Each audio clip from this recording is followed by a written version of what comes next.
probably what changed, Sabrina's heard this before and Lindsay, so I apologize. But the thing that changed my perspective about the LSAT the most was I actually have a really pretty bad undergrad GPA. I had a 1.89 GPA my first semester of college. I went through a pretty traumatic experience and I didn't take any of my finals. And I ended up graduating with a 3.2. And so the only opportunity I went into undergrad pre-law, and I always wanted to go to law school. And then once I had such a bad GPA, I didn't know how I could afford to go to law school, or I was afraid about not being able to get in. I'm not saying that a 3.2 is necessarily a bad GPA by any means, but when it comes to scholarships, it's not the greatest. And so for me, I really changed my perspective about the LSAT of it was an opportunity for me to get money to go to law school.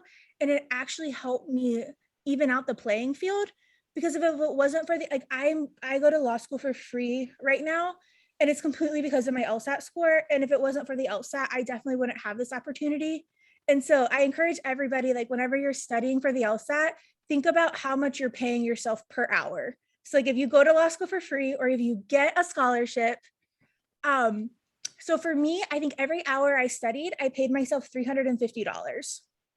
And I'll probably never make $350 an hour again in my life. So that is my encouragement for you. Is even if it has to take longer than what you had expected or anticipated, like this is completely an investment in yourself.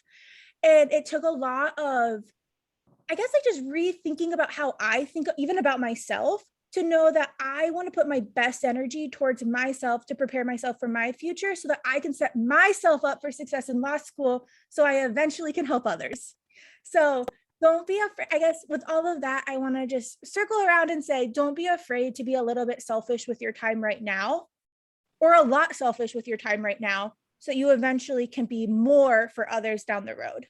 Does that make sense? I hope that makes sense and isn't like too much, but I was really thankful when I came around to that attitude.